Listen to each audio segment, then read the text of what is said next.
ಪತ್ನಿಗಿಂತ ಮೊದಲು ಪತಿ ಏಕೆ ಮರಣ ಹೊಂದುತ್ತಾನೆ? ಸ್ನೇಹಿತರೆ, ನೀವು ಎಂದಾದರೂ ಗಮನಿಸಿದ್ದೀರಾ? ಬಹುತೇಕ ಮನೆಗಳಲ್ಲಿ ಪತ್ನಿಗಿಂತ ಪತಿಯೇ ಮೊದಲು ಈ ಲೋಕದಿಂದ ನಿರ್ಗಮಿಸುತ್ತಾನೆ. ಜನರು ಹೇಳುತ್ತಾರೆ, ಪುರುಷನ ಆಯುಷ್ಯ ಕಡಿಮೆ, ಒತ್ತಡ ಹೆಚ್ಚು ಅಥವಾ ಜವಾಬ್ದಾರಿಗಳು ಭಾರೀ ಎಂದು. ಆದರೆ ಗರುಡ ಪುರಾಣ ಮತ್ತು ಸನಾತನ ಶಾಸ್ತ್ರಗಳು ಈ ಸತ್ಯವನ್ನು ಕೇವಲ ದೇಹದ ಮಟ್ಟದಿಂದ ಅಲ್ಲದೆ ಆತ್ಮದ ಮಟ್ಟದಿಂದ ನೋಡುತ್ತವೆ. ಸ್ನೇಹಿತರೆ, ಇಲ್ಲಿ ನಾವು ತಿಳಿಯೋಣ, ಗಂಡ ಹೆಂಡತಿಗಿಂತ ಮೊದಲು ಮರಣ ಹೊಂದುವ ಹಿಂದೆ ಯಾವ ರಹಸ್ಯಗಳು ಅಡಗಿವೆ ಎಂದು. ಇವುಗಳನ್ನು ಅರ್ಥ ಮಾಡಿಕೊಂಡ ನಂತರ ನೀವು ಜೀವನ, ವಿವಾಹ ಮತ್ತು ಕರ್ಮವನ್ನು ಸಂಪೂರ್ಣವಾಗಿ ಬೇರೆ ದೃಷ್ಟಿಯಿಂದ ನೋಡುವಿರಿ. ಆದ್ದರಿಂದ ವಿಡಿಯೋ ಸ್ಕಿಪ್ ಮಾಡದೆ ಕೊನೆಯವರೆಗೂ ನೋಡಿ, ಏಕೆಂದರೆ ಕೊನೆಯ ಮಾತು ನಿಮ್ಮ ಹೃದಯವನ್ನು ಕಲಕುವಂತಿರುತ್ತದೆ. ಗರುಡ ಪುರಾಣದ ಪ್ರಕಾರ ಪತಿ ಪತ್ನಿಯ ಸಂಬಂಧ ಕೇವಲ ಈ ಜನ್ಮದಲ್ಲ, ಅನೇಕ ಜನ್ಮಗಳ ಕರ್ಮಗಳಿಂದ ಬಂಧಿತವಾಗಿರುತ್ತದೆ. ಯಾವುದೇ ಮದುವೆಯಲ್ಲಿ ಪತಿಯ ದೇಹ ತ್ಯಾಗ ಪತ್ನಿಗಿಂತ ಮೊದಲು ಆಗುವುದಕ್ಕೆ ಮುಖ್ಯ ಕಾರಣ ಕರ್ಮ ಋಣದ ಪೂರ್ಣಗೊಳ್ಳುವಿಕೆಯಾಗಿದೆ. ಶಾಸ್ತ್ರಗಳ ಪ್ರಕಾರ ಅನೇಕ ಬಾರಿ ಪತಿ ತನ್ನ ಭಾಗದ ಸುಖ, ದುಃಖ, ಸಂಘರ್ಷ ಮತ್ತು ಜವಾಬ್ದಾರಿಗಳ ಚಕ್ರವನ್ನು ಶೀಘ್ರವಾಗಿ ಪೂರ್ಣಗೊಳಿಸುತ್ತಾನೆ.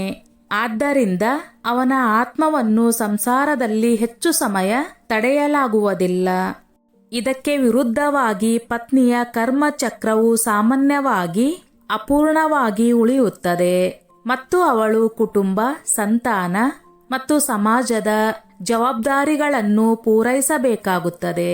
ಗರುಡ ಪುರಾಣದಲ್ಲಿ ಉಲ್ಲೇಖವಿದೆ, ಪತಿಯ ಮೊದಲು ಲೋಕದಿಂದ ನಿರ್ಗಮನವು ಯಾವಾಗಲೂ ದುರಾದೃಷ್ಟವಲ್ಲ, ಬದಲಿಗೆ ಅನೇಕ ಬಾರಿ ಅದು ಪತ್ನಿಯ ಒಳಗಿನ ಶಕ್ತಿಯನ್ನು ಎಚ್ಚರಗೊಳಿಸುವ ಮಾಧ್ಯಮವಾಗುತ್ತದೆ.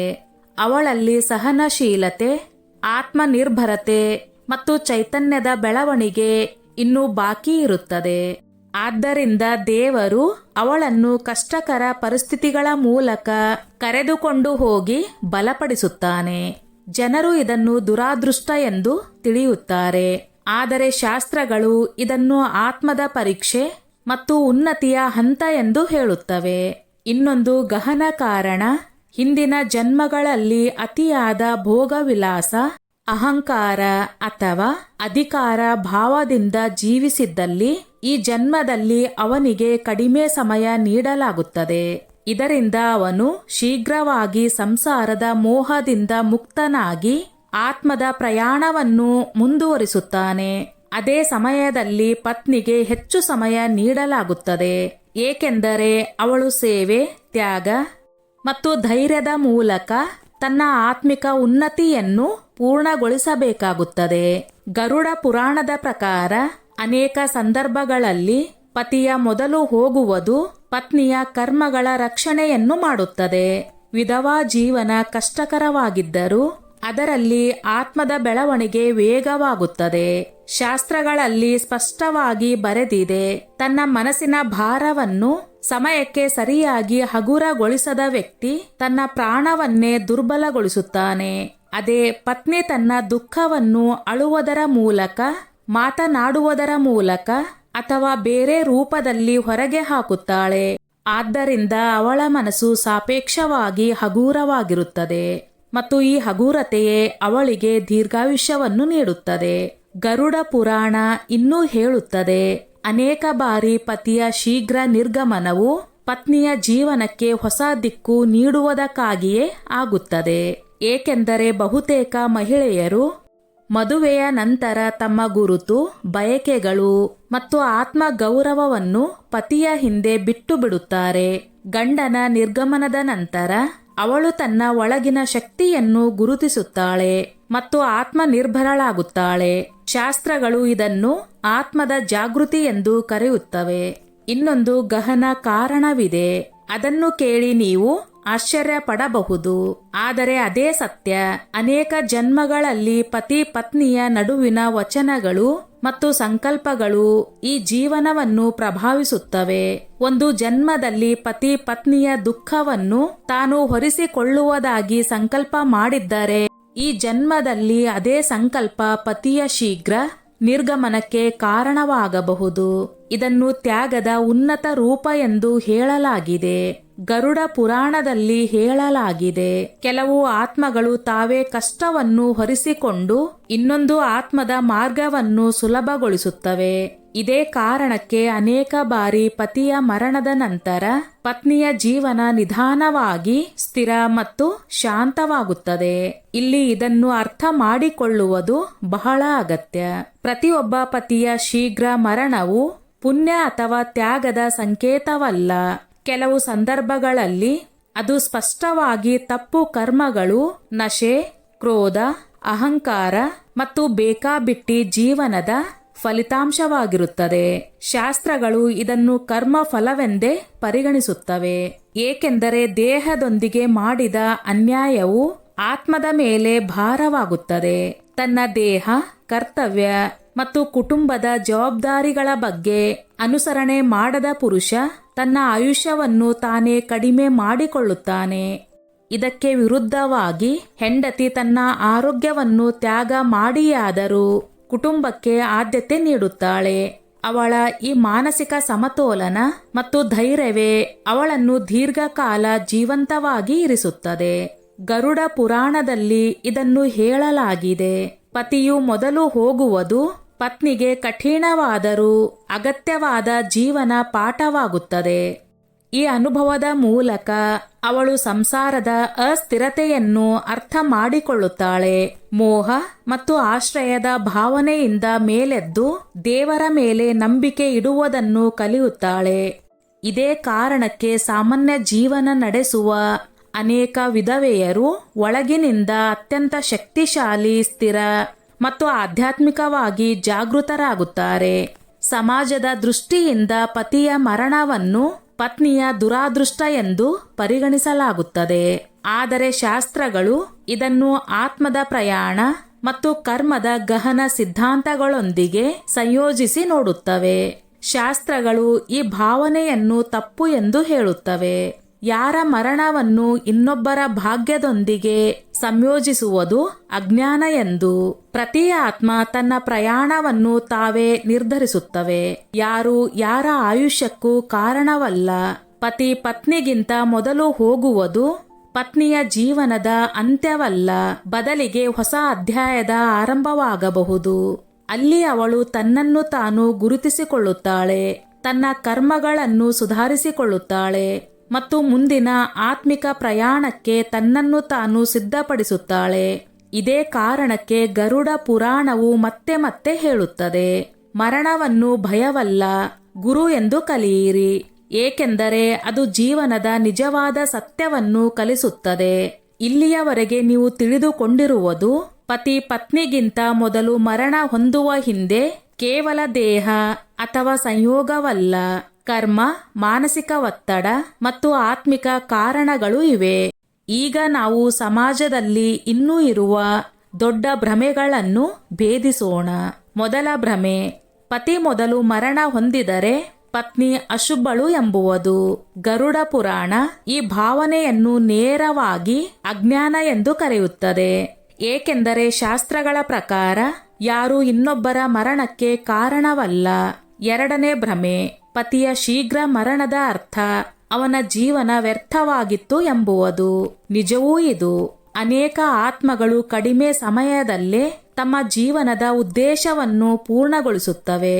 ಮೂರನೇ ಭ್ರಮೆ, ಪತ್ನಿಯ ಜೀವನ ಪತಿಯಿಲ್ಲದೆ ಅಪೂರ್ಣ ಎಂಬುವುದು. ಶಾಸ್ತ್ರಗಳು ಹೇಳುತ್ತವೆ, ಆತ್ಮವು ಎಂದಿಗೂ ಅಪೂರ್ಣವಲ್ಲ, ಕೇವಲ ಪರಿಸ್ಥಿತಿಗಳು ಬದಲಾಗುತ್ತವೆ. ಪತಿಯ ಮರಣದ ನಂತರ ಅವನ ಆತ್ಮ ಎಲ್ಲಿ ಹೋಗುತ್ತದೆ ಮತ್ತು ಹೆಂಡತಿ ಒಂದಿಗಿನ ಸಂಬಂಧ ಕೊನೆಗೊಳ್ಳುತ್ತದೆಯೇ ಎಂಬ ಗಹನ ಪ್ರಶ್ನೆ ಇದೆ. ಗರುಡ ಪುರಾಣದ ಪ್ರಕಾರ ಮರಣದ ನಂತರ ಆತ್ಮ ತಕ್ಷಣ ಸಂಪೂರ್ಣವಾಗಿ ಬೇರ್ಪಡುವುದಿಲ್ಲ. ಕೆಲವು ಸಮಯದವರೆಗೆ ಅವನು ತನ್ನ ಪ್ರೀತಿ ಪಾತ್ರರೊಂದಿಗೆ, ವಿಶೇಷವಾಗಿ ಜೀವನ ಸಂಗಾತಿಯೊಂದಿಗೆ ಭಾವನಾತ್ಮಕವಾಗಿ ಸಂಬಂಧ ಹೊಂದಿರುತ್ತಾರೆ. ಇದೇ ಕಾರಣಕ್ಕೆ ಅನೇಕ ವಿಧವೆಯರು ಪತಿಯ ಉಪಸ್ಥಿತಿಯನ್ನು ಕನಸು ಅಥವಾ ಸಂಕೇತಗಳಲ್ಲಿ ಅನುಭವಿಸುತ್ತಾರೆ. ಗಂಡ ಹೆಂಡತಿಯ ನಡುವೆ ನಿಜವಾದ ಪ್ರೀತಿ ಮತ್ತು ಗೌರವ ಇದ್ದರೆ ಗಂಡನ ಆತ್ಮ ಹೆಂಡತಿಯ ರಕ್ಷಣೆ ಮಾಡುತ್ತದೆ ಮತ್ತು ಅವಳ ಮಾರ್ಗವನ್ನು ಸುಲಭಗೊಳಿಸುವ ಪ್ರಯತ್ನ ಮಾಡುತ್ತದೆ. ಗಂಡ ಮೊದಲು ಹೋಗುವುದು ಪತ್ನಿಯ ಜೀವನವನ್ನು ಕಠಿಣಗೊಳಿಸುತ್ತದೆ. ಆದರೆ ಈ ಕಠಿಣತೆಯೇ ಅವಳನ್ನು ಒಳಗಿನಿಂದ ಬಲಪಡಿಸುತ್ತದೆ. ಗರುಡ ಪುರಾಣದಲ್ಲಿ ಹೇಳಲಾಗಿದೆ, ಒಬ್ಬಳೆ ಜೀವನದ ಭಾರವನ್ನು ಹೊತ್ತ ಆತ್ಮ ಮುಂದಿನ ಜನ್ಮಗಳಲ್ಲಿ ಅನೇಕ ಬಂಧನಗಳಿಂದ ಮುಕ್ತಳಾಗುತ್ತಾಳೆ. ಗಂಡನ ಮರಣದ ನಂತರ ಹೆಂಡತಿಯ ದುಃಖ ಎಷ್ಟು ಗಹನವೋ ಅಷ್ಟೇ ಅವಳ ಉನ್ನತಿಯು ಸಾಧ್ಯವಾಗುತ್ತದೆ. ಅನೇಕ ಮಹಿಳೆಯರು ಈ ವೇದನೆಯಲ್ಲಿ ಮುರಿದು ಬೀಳುತ್ತಾರೆ, ಆದರೆ ಅನೇಕರು ಈ ವೇದನೆಯನ್ನೇ ಸಾಧನೆಯನ್ನಾಗಿ ಮಾಡಿಕೊಳ್ಳುತ್ತಾರೆ. ಅವರು ಸೇವೆ, ಸಂಯಮ ಮತ್ತು ಆತ್ಮಚಿಂತನದ ಮಾರ್ಗದಲ್ಲಿ ಮುಂದುವರಿಯುತ್ತಾರೆ. ಶಾಸ್ತ್ರಗಳು ಇದನ್ನು ತಪಸ್ಸಿಗೆ ಸಮಾನವೆಂದು ಪರಿಗಣಿಸುತ್ತವೆ. ಸ್ನೇಹಿತರೆ, ಒಂದು ಮುಖ್ಯ ಸತ್ಯ, ಅನೇಕ ಬಾರಿ ಗಂಡ ಮೊದಲು ಹೋಗುವುದು ಹೆಂಡತಿಗೆ ಬರಲಿರುವ ದೊಡ್ಡ ದುಃಖಗಳಿಂದ ರಕ್ಷಣೆ ನೀಡುತ್ತದೆ. ಗಂಡ ಜೀವಿಸಿದ್ದರೆ ಅವಳು ಅವನೊಂದಿಗೆ ಸಂಬಂಧಪಟ್ಟ ಇನ್ನು ದೊಡ್ಡ ಕಷ್ಟಗಳನ್ನು ಅನುಭವಿಸಬೇಕಿತ್ತು. ಆದ್ದರಿಂದ ದೇವರು ಸಮಯಕ್ಕೆ ಮುಂಚೆಯೇ ಒಂದು ಆತ್ಮವನ್ನು ಕರೆದುಕೊಂಡು ಇನ್ನೊಂದರ ಮಾರ್ಗವನ್ನು ಬದಲಾಯಿಸುತ್ತಾನೆ. ಶಾಸ್ತ್ರಗಳು ಇದನ್ನು ಕರುಣೆ ಎಂದು ಕರೆಯುತ್ತವೆ. ಕೊನೆಯ ಮತ್ತು ಅತ್ಯಂತ ಮುಖ್ಯ ಮಾತು, ಪತಿ ಪತ್ನಿಗಿಂತ ಮೊದಲು ಮರಣ ಹೊಂದುವುದು ಯಾರ ಜೀವನದ ಅಂತ್ಯವೂ ಅಲ್ಲ, ಬದಲಾಗಿ ಅವಳ ನಿಜವಾದ ಆತ್ಮಿಕ ಪ್ರಯಾಣ ಪ್ರಾರಂಭವಾಗುವ ತಿರುವು. ಸಮಾಜ ಅವಳನ್ನು ದುರ್ಬಲ ಎಂದು ತಿಳಿದರೂ ಶಾಸ್ತ್ರಗಳು ಅವಳನ್ನು ಶಕ್ತಿಶಾಲಿ ಎಂದು ಪರಿಗಣಿಸುತ್ತವೆ. ಗರುಡ ಪುರಾಣವು ಮತ್ತೆ ಮತ್ತೆ ಹೇಳುತ್ತದೆ, ದುಃಖದಲ್ಲೂ ಧರ್ಮ, ತಾಳ್ಮೆ ಮತ್ತು ಕರುಣೆಯನ್ನು ಬಿಡದ ವ್ಯಕ್ತಿಯೇ ನಿಜವಾದ ವಿಜೇತ. ಈ ವಿಡಿಯೋದ ಕೊನೆಯಲ್ಲಿ ಒಂದು ಮಾತು, ಗಂಡ ಹೆಂಡತಿಗಿಂತ ಮೊದಲು ಮರಣ ಹೊಂದುವುದು ಯಾರ ತಪ್ಪೂ ಅಲ್ಲ, ದುರಾದೃಷ್ಟವೂ ಅಲ್ಲ, ದೇವರ ಅನ್ಯಾಯವೂ ಅಲ್ಲ. ಅದು ಆತ್ಮಗಳ ಯೋಜನೆಯ ಭಾಗ, ನಮ್ಮ ಸೀಮಿತ ತಿಳುವಿನಿಂದ ನೋಡಲಾಗದ್ದು. ಗರುಡ ಪುರಾಣ ನಮಗೆ ಹೇಳುತ್ತದೆ, ಮರಣ ಅಂತ್ಯವಲ್ಲ, ಒಂದು ಬಾಗಿಲು. ಪ್ರತಿ ಬಾಗಿಲು ಬೇರೆ ಬೇರೆ ಸಮಯದಲ್ಲಿ ತೆರೆಯುತ್ತದೆ. ಕೆಲವರು ಅತಿ ಶೀಘ್ರವಾಗಿ ಹೋಗುತ್ತಾರೆ, ಏಕೆಂದರೆ ಅವರ ಪಾಠ ಪೂರ್ಣಗೊಂಡಿದೆ. ಕೆಲವರು ಹಿಂದೆ ಉಳಿಯುತ್ತಾರೆ, ಏಕೆಂದರೆ ಅವರಿಗೆ ಇನ್ನೂ ಕಲಿಯಬೇಕಾಗಿದೆ. ಗಂಡ ಮೊದಲು ಹೋದಾಗ ಹೆಂಡತಿಯ ಜೀವನ ಖಾಲಿಯಾಗುತ್ತದೆ, ಆದರೆ ಆ ಖಾಲಿತನದಲ್ಲೇ ಅವಳ ನಿಜವಾದ ಶಕ್ತಿ ಹುಟ್ಟುತ್ತದೆ.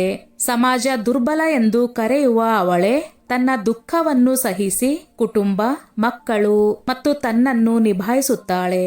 ಈ ಸಹನಶೀಲತೆಯೇ ಅವಳನ್ನು ಆತ್ಮಿಕವಾಗಿ ಎತ್ತರಕ್ಕೆ ಏರಿಸುತ್ತದೆ. ಶಾಸ್ತ್ರಗಳು ಹೇಳುತ್ತವೆ, ಒಬ್ಬಳೇ ನಿಂತುಕೊಳ್ಳುವುದನ್ನು ಕಲಿತ ಆತ್ಮವು ಜೀವನದ ಅತ್ಯಂತ ದೊಡ್ಡ ಸತ್ಯವನ್ನು ಅರ್ಥ ಮಾಡಿಕೊಂಡಿದೆ.